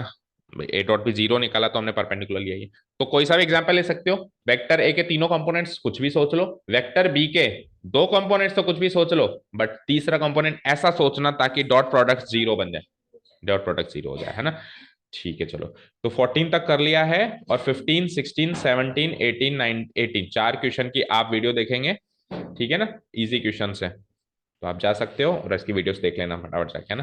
देखो, if the vertices A B C of a triangle are this this this, आपको वर्टिसेस गिवन है, आपको एंगल एबीसी निकालना है, और एंगल एबीसी जो है वेक्टर बी ए और वेक्टर बी सी के बीच का एंगल है, ऐसा आपको हिंट दे रखा है, वो तो आपको खुद भी सोचना पड़ेगा ना। हाँ ठीक है, ओके, एनीथिंग, चलो देखते हैं। तो आ जाओ, ए बी सी एक ट्राइंगल बना दो जिसमें ए के बी के सी के वर्टिसेस गिवन है। वीडियो ऑफ करनी पड़ेगी, ठीक है चलो। लेट्स से ये है A B C, screen off कर दो। Let's say these are the, this is the triangle A B C. ए के कोऑर्डिनेट्स हैं 1, 2, 3, बी के कोऑर्डिनेट्स हैं -1, 0, 0 और सी के कोऑर्डिनेट्स हैं 0, 1, 2। ठीक है। अब क्या करना है आपको, फाइंड एंगल एबीसी, आपको ये एंगल निकालना है। अब वेक्टर फॉर्म में, आपको कोऑर्डिनेट सिस्टम में नहीं निकालना है, आपको वेक्टर फॉर्म में ही, हमारा चैप्टर वेक्टर चल रहा है, तो हम एंगल एबीसी को क्या मान सकते हैं, वेक्टर बी ए और वेक्टर बी सी के बीच का एंगल मान सकते हैं। समझ गए, वेक्टर बी ए और वेक्टर बी सी का बीच का एंगल मान सकते हैं ए बी सी को। ठीक है, ऐसा इसने हिंट भी दे रखा है। तो आप वेक्टर बी ए निकाल लो, अगर दो पॉइंट वेक्टर ज्वाइनिंग 2 पॉइंट से आप वेक्टर बी ए निकाल लो, वेक्टर बी सी को डिफाइन कर लो, और एंगल बिटवीन टू वेक्टर्स का आप फॉर्मूला लगा दो। दैट्स इट, इतना ही करना है आपको। Vector joining 2 points, vector joining 2 points, और 2 पॉइंट कौन सा, अगर आप वेक्टर बी ए कह रहे हो तो B and A, 2 points B and A is given by, is given by what, पता है आपको, टर्मिनल माइनस इनिशियल, तो 1 - -1 2 माइनस, इस तरीके से होगा, 1 - -1 टाइम्स आई कैप, फिर 2 - 0 टाइम्स जे कैप, फिर फिर क्या, 3 - 0 टाइम्स के कैप। थोड़ा कंजेस्टेड हो गया है ना, समझ गया होगा। तो 1 - -2 यानी 2 I cap, 2 J cap, and 3 K cap, है ना। ठीक है, और ये एक्चुअली वेक्टर बी आ चुका है, इसको लिख भी तो, क्या आ चुका है, वेक्टर बी आ चुका है। सिमिलरली वेक्टर ज्वाइनिंग 2 पॉइंट्स, अब बी एंड सी, ठीक है ना, दैट इज, उसको मैं कह सकता हूँ वेक्टर बी सी, उसको कैसे कह सकता हूँ, मैं नीचे लिख देता हूँ vector B C, that is vector B A और that is vector B C. Vector B C क्या आएगा, अब this minus this, this minus this, terminal point minus initial point. Vector joining 2 points आता है आपको, 0 - -1 यानी single I cap, 1 - 0 single J cap, and 2 - 0 2 के cap. तो ये आपके दो वेक्टर्स मिल चुके हैं, इन दो वेक्टर्स के बीच का एंगल चाहिए, वही तो एंगल एबीसी होगा, वही तो एंगल एबीसी होगा। ठीक है, तो एंगल एबीसी निकालने के लिए आप angle between two vectors, angle between two vectors का फॉर्मूला लगाना है। दैट इज क्या फॉर्मूला है, अब तो डायरेक्ट फॉर्मूला याद हो जाना चाहिए, 3-4 क्वेश्चन कर लिए हमने इस पैटर्न के। कॉस थीटा इक्वल टू क्या होता है, अब दो वेक्टर का नाम बी ए और बी सी है, तो B A dot B C, इनका डॉट प्रोडक्ट डिवाइडेड बाय दोनों का मैग्नीट्यूड, दोनों का मैग्नीट्यूड। चाहो तो आप इनका मैग्नीट्यूड वगैरह अलग निकाल के इधर भी पुटअप कर सकते हो, चाहो तो साथ के साथ भी कर सकते हो, तो साथ के साथ ही करने की कोशिश करते हैं। तो B A dot B C, अब वैसे तो आपको एग्जाम में क्या करना है, बी ए यहाँ लिखना है, डॉट बी सी यहाँ लिखना है, फिर 1 to 1 प्रोडक्ट करना है, लेकिन अभी के लिए मैं वो स्टेप स्किप कर रहा हूँ, मैं सीधे जो लिखे हुए यहीं से कर देता हूँ। तो 2 into 1 2, then 2 into 1 again 2 plus 2, then 3 2 6, ये तो आ गया डॉट प्रोडक्ट। ठीक है, and let's compute the magnitude, 2 का स्क्वायर 4, 2 का स्क्वायर अगेन 4, 3 का स्क्वायर 9 का सम का रूट, और बीसी का निकालो तो 1 का स्क्वायर 1, 1 का स्क्वायर 1 और 2 का स्क्वायर 4। ठीक है, सो इट विल बी लाइक 2 + 2 + 6, तो कितना हो गया 10 डिवाइडेड बाय 8 और 9 √17, और इधर आ जाएगा √6, दैट्स इट। तो एक तरीके से हो गया 10 डिवाइडेड बाय 17, 6 जा 102, 100, हाँ 102 √102। ठीक है, ओके। तो ये आ गया हमारा कॉस थीटा, तो थीटा कितना आ जाएगा, इंप्लाइज थीटा इक्वल टू ऐसा ही कुछ आंसर अभी खुशी बता के गई, बाकी आप लोग चेक कर लीजिएगा, अगर मिसमैच हो तो आप कमेंट भी कर सकते हैं या बाद में भी कंसल्ट कर सकते हैं, एनी हाउ।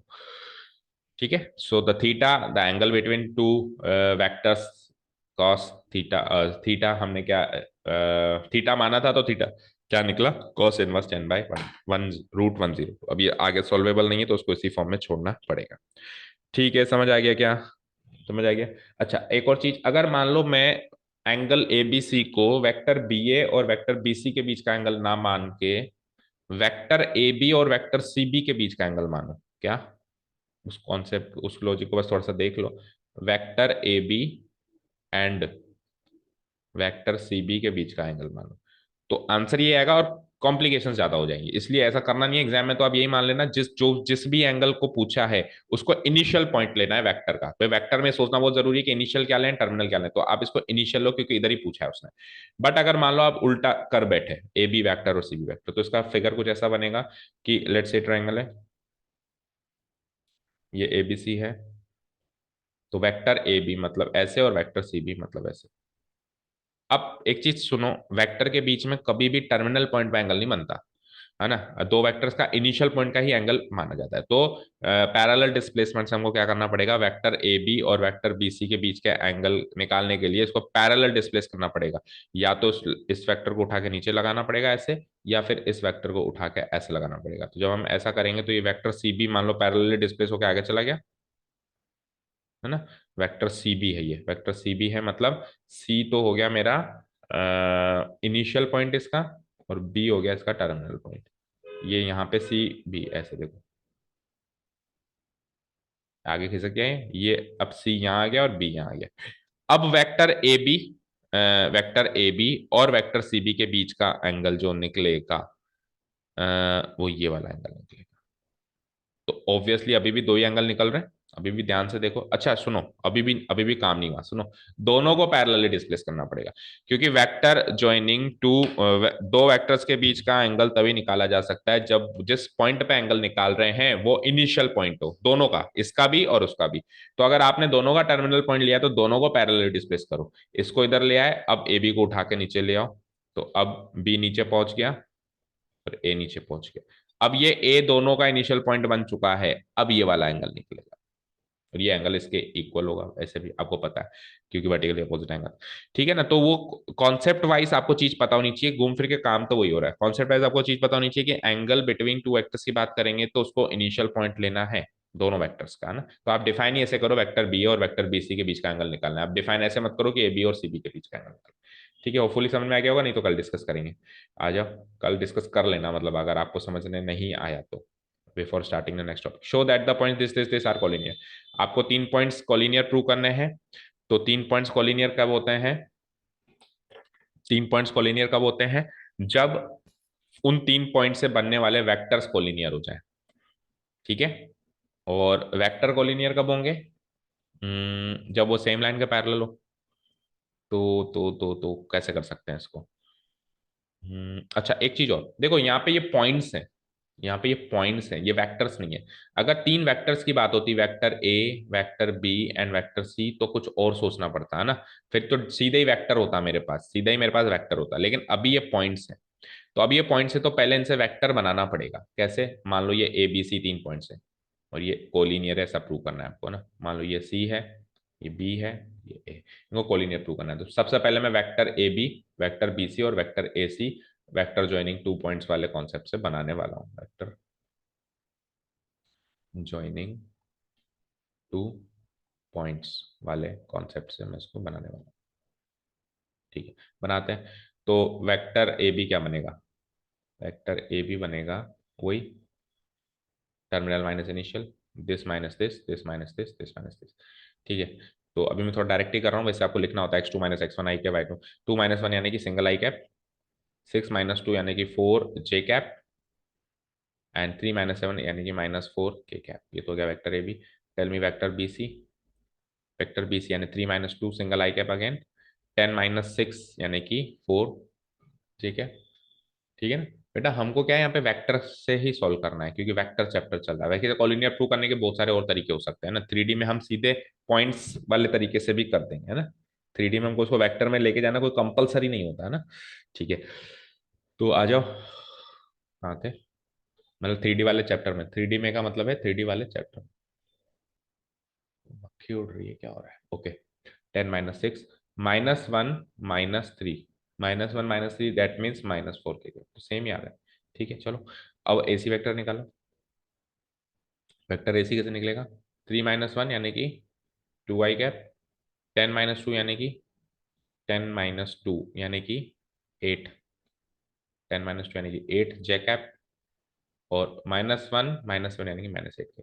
आप यहां से भी देख सकते हो कि ये दोनों वेक्टर्स और ये दोनों वेक्टर्स, जब एक वेक्टर को दूसरे वेक्टर के लेमडा की फॉर्म में लिखा जाता है तो वो कोलिनियर होते हैं। देखो यहां से ध्यान से देखो, वेक्टर ए बी और वेक्टर बी सी तो बराबर है ना, साफ साफ बराबर है। Vector A B equal to vector B C है, तो मैं इसको लिख सकता हूँ vector A B equal to one into vector B C, है ना, लेमडा की वैल्यू वन। तो अगर मैं एक वेक्टर को लेमडा टाइम्स वेक्टर बी लिख दूं तो दोनों कोलिनियर होते हैं ना। तो मैं इसको लिख सकता हूँ कि vector A B and vector B C are collinear. यहाँ से क्या लिख सकता हूँ मैं कि vector A B and vector B C are collinear, vector A B and vector B C are collinear vectors. ठीक है, पहली चीज ये निकली, और एक चीज ये निकली। और दूसरी चीज देखो, इधर आओ, इधर क्या लिख सकते हो? Vector B C, vector A C vector B C का दोगुना है, ध्यान से देखो। इसको मैं क्या लिख सकता हूँ? टू कॉमन ले लूँ अगर मैं, तो क्या बचता है? आई cap plus four J cap minus four के कैप। और ये तो एक तरीके से वेक्टर बी सी है ना। ये क्या है? Twice of vector B C. तो अगर आपने वेक्टर ए सी को twice of vector B C लिख दिया तो वही लेमडा टाइम्स बी सी लिख लिया। तो यहाँ से आपने क्या लिख दिया कि इम्प्लाइज ये दोनों भी कोलिनियर है, vector A C and vector B C are collinear vectors. तो ये भी कोलिनियर और वो भी कोलिनियर, तो तीनों कोलिनियर, है ना। A B and B C vector collinear, और बी सी और ए सी, तो बी सी कॉमन आ गया, तो इन दोनों की मदद से लिख सकता हूँ कि तीनों ही कोलिनियर।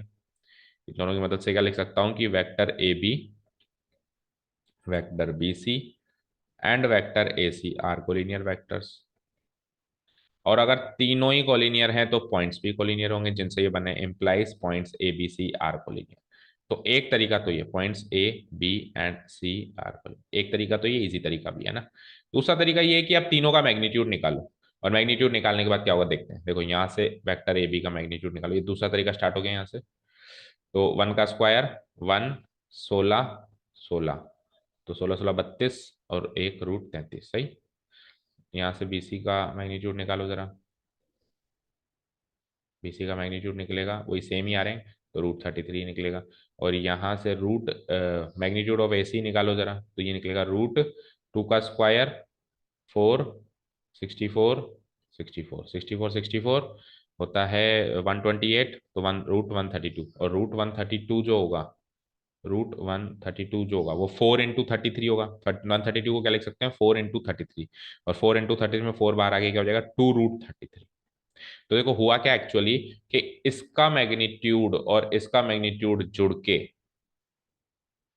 इसका मैग्नीट्यूड बना रहा है। तो मुझे एक चीज बताओ, एक पॉइंट है ए, मतलब देखो ए से लेके बी तक की लंबाई कितनी आ गई? √33। और बी से लेके सी तक की लंबाई कितनी आ गई, वो भी √33। और ए से लेके सी तक की लंबाई टोटल कितनी आ गई, 2√33।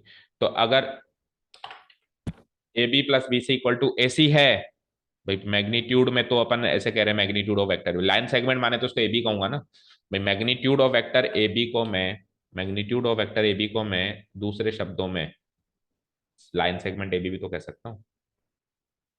इसको मैं दूसरे शब्दों में लाइन सेगमेंट बी सी भी तो कह सकता हूँ, और इसको मैं दूसरे शब्दों में लाइन सेगमेंट ए सी भी तो कह सकता हूँ। तो यहाँ से A B plus B C जब मैंने निकाला तो √33 प्लस √33 गिव्स मी 2√33, और वो ए सी निकला। तो A B plus B C अगर ए सी आ रहा है तो वहां से भी इंप्लाई हो जाएगा कि A B and C are collinear. ये क्लास 10th वाला तरीका है। क्लास 10th में अगर अपने को 3 पॉइंट्स को कोलिनियर प्रूव करना है तो डिस्टेंस फॉर्मूला से अपन ए बी निकालते थे, डिस्टेंस फॉर्मूला से अपन बी सी निकालते थे, डिस्टेंस फॉर्मूला से अपन ए सी निकालते थे। और अगर किसी भी दो का डिस्टेंस तीसरी डिस्टेंस के सम के बराबर आ जाए, जैसे यहाँ A B plus B C का डिस्टेंस ए सी के बराबर आ जाए, तो कोलिनियर है। अभी हम वेक्टर्स में चल रहे हैं तो उस डिस्टेंस को अब अपन magnitude of vector A B, magnitude of vector B C और magnitude of vector A C के नाम से जानते हैं।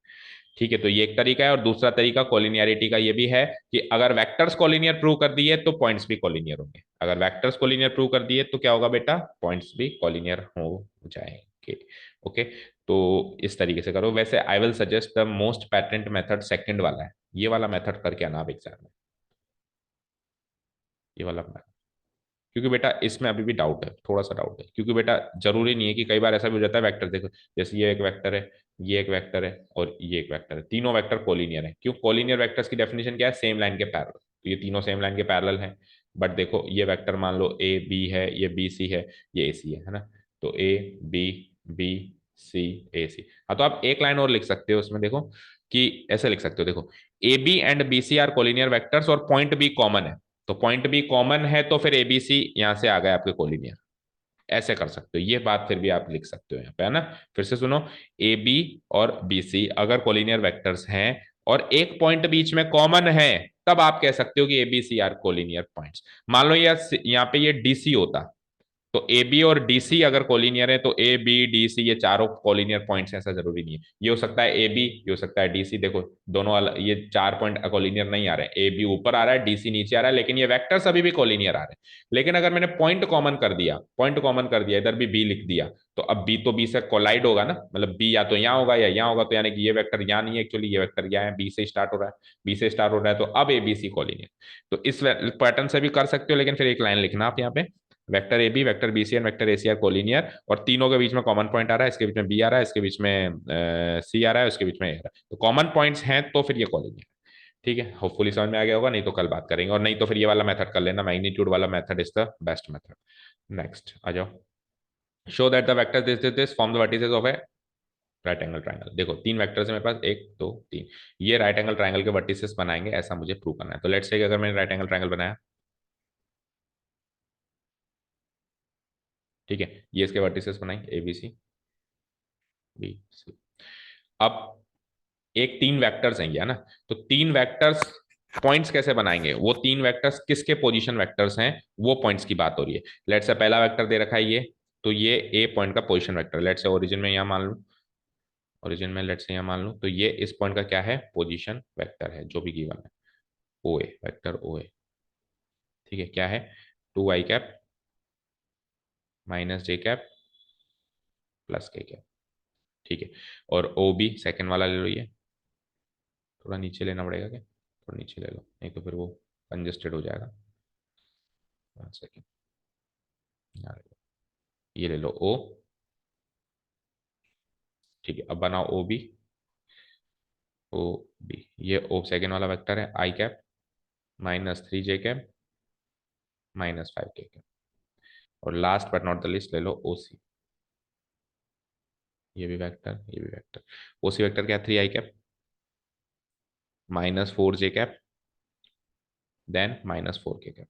अब आपको प्रूव करना है कि ये जो 3 वेक्टर्स हैं, ये जिन भी पॉइंट्स के पोजीशन वेक्टर्स हैं, जैसे ये ओ ए वेक्टर पॉइंट ए का पोजीशन वेक्टर है, O B vector point B का पोजीशन वेक्टर है, और ओ सी वेक्टर पॉइंट सी का पोजीशन वेक्टर है, तो वो जो 3 पॉइंट्स होंगे वो राइट एंगल ट्राइंगल के वर्टिसेस बनाएंगे, सब प्रूव करना है। ठीक है ना, वेक्टर्स फॉर्म द वर्टिसेस, पढ़ो, वेक्टर्स फॉर्म द वर्टिसेस। अब वेक्टर्स जो है, वर्टिसेस तो पॉइंट्स होते हैं, तो वेक्टर्स पॉइंट्स कैसे बनाएंगे, तो यानी कि ये वेक्टर्स किन पॉइंट्स के पोजीशन वेक्टर्स हैं उनकी बात कर रही है ना।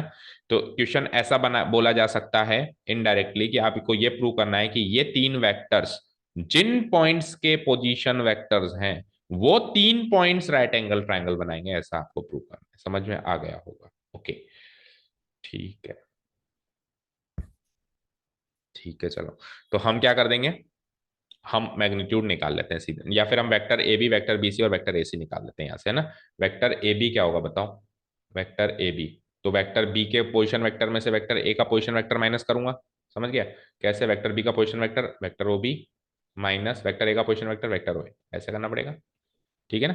तो भाई वेक्टर ज्वाइनिंग टू पॉइंट्स कैसे निकालते हो, terminal point minus initial point, terminal point के कोऑर्डिनेट्स चाहिए, टर्मिनल पॉइंट के कोऑर्डिनेट्स कहाँ से मिलेंगे, position vector of point B से और position vector of point A से, उसके कोऑर्डिनेट्स मिलेंगे। तो ओ बी माइनस ओ ए करो, तो one, O B minus O A करोगे यानी वन माइनस टू, यानी minus I cap, short short में कर रहा हूँ, minus three minus minus one यानी minus two J cap, then minus five minus K यानी कि माइनस सिक्स के कैप, ये हो गया। ठीक है, तो आ जाओ, वेक्टर ए बी बना दिया, तो वेक्टर बी सी, ये कैसे निकलेंगे, सी पॉइंट का position vector minus B point का position vector, vector O C minus vector O C minus O B, यानी कि three minus one two I cap, then minus four minus minus three यानी minus four plus three यानी minus A cap, then minus four minus minus तो plus five हो जाएगा plus K cap, done. और last but not the least vector A सी, ये कैसे निकलेगा, position vector of point C जिसको वेक्टर ओ सी कहते हैं, and minus position vector of point A जिसको वेक्टर ओ ए कहते हैं, तो ओ सी माइनस ओ ए, ओ सी माइनस ओ ए यानी कि थ्री माइनस टू यानी कि सिंगल आई कैप, फिर माइनस फोर माइनस माइनस तो minus three J cap, and then minus four minus K यानी माइनस फाइव के कैप। ये आपने इस ट्राइंगल की जो तीन साइड्स हैं ए बी बी सी ए सी, उनकी वेक्टर्स बनाती है, vector A B vector B C vector A C. अब राइट एंगल ट्राइंगल प्रूव करने के लिए क्या करना पड़ता है कि किसी भी दो के स्क्वायर का सम तीसरे, तो इन तीनों के मैग्नीट्यूड अगर मैं निकालूं तो वही इन ट्राइंगल की साइड्स की लेंथ हो जाएगी। जैसे length of side A B क्या होगी, magnitude of vector A B. ठीक है, निकालो। तो माइनस वन का स्क्वायर वन, थोड़ा शॉर्ट में कर रहा हूँ, चलो माइनस वन का स्क्वायर, दूसरे को फिर शॉर्ट में कर दूंगा, पहला खोल के कर देते हैं, माइनस सिक्स का square, so it will be like one plus four plus thirty six, तो ये हो जाता है थर्टी सिक्स और four forty, root forty one. ठीक है, मैग्नीट्यूड ऑफ बी सी क्या हो जाएगा, बी सी साइड की लेंथ, इसको अब शॉर्ट में कर रहा हूँ मैं, रूट ऑफ टू का स्क्वायर फोर माइनस वन का स्क्वायर वन और वन का square one, like root six.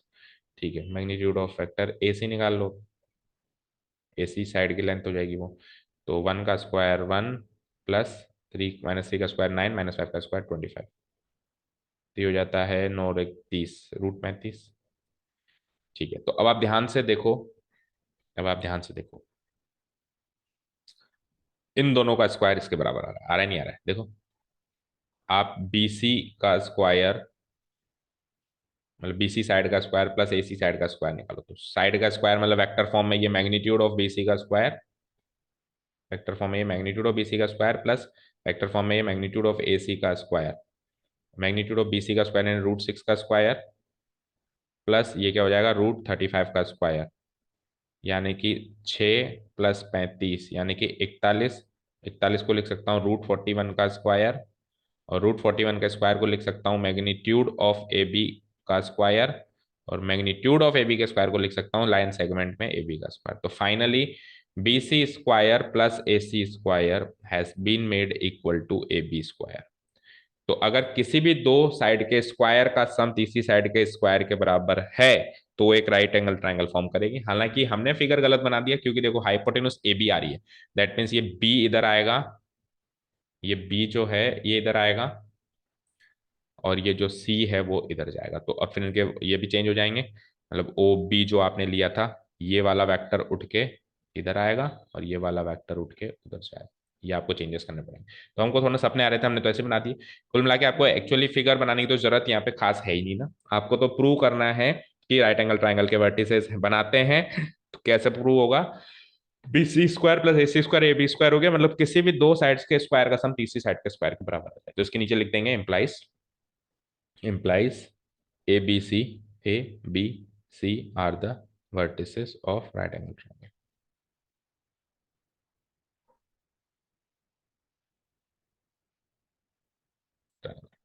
ठीक है, तो इससे आप प्रूव कर सकते हो। हालांकि एक चीज और बताऊं, देखो इस क्वेश्चन का एक्चुअल मीनिंग ये था कि तीन वेक्टर्स दे रखे थे और वो तीन वेक्टर्स आपस में टकरा रहेंगे। मान लो एक वेक्टर ये हो गया, दूसरा वेक्टर मान लो ये हो गया, और तीसरा वेक्टर मान लो ये हो गया।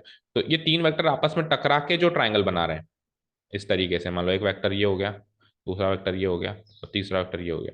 तो तीन वेक्टर्स ये आपस में टकरा के जो फिगर आकृति बना रहे हैं, वो आकृति एक राइट एंगल ट्राइंगल है। इस क्वेश्चन का एक्चुअल मीनिंग तो ये था, बट उस वे में इसको प्रूव करने की एक्चुअली जरूरत नहीं है। आप इस वे में प्रूव कर दोगे तो आपको मार्क्स मिल जाएंगे। आप देख सकते हो सारे रेफरेंस बुक में इसी तरीके से प्रूव किया है। एक्चुअल मीनिंग इसका लेकिन ये है कि ये वेक्टर्स जब टकराएंगे तो कोने बनाएंगे, वर्टिसेस बनाएंगे, और वो वर्टिसेस राइट एंगल ट्रायंगल के वर्टिसेस होंगे। तो इनका इंटरसेक्शन कराना है एक्चुअली, इसका इससे इंटरसेक्शन, इसका इससे इंटरसेक्शन। आपको सोचना है कि ये वेक्टर कहाँ टकराएंगे, ये वेक्टर कहाँ टकराएंगे, ये वेक्टर कहाँ टकराएंगे। तो ये एक्चुअली अब 3D में चलेगा, है ना। 3D में हम इंटरसेक्टिंग लाइंस लाइंस को इंटरसेक्ट करके इंटरसेक्टिंग पॉइंट निकालने की बात करते हैं। तो ये काम भी करेंगे हम कि कहाँ टकराएंगे, ये पॉइंट के कोऑर्डिनेट्स निकालने पड़ेंगे। ये काम भी हम करेंगे, लेकिन अभी नहीं करेंगे, ये हम बाद में करेंगे।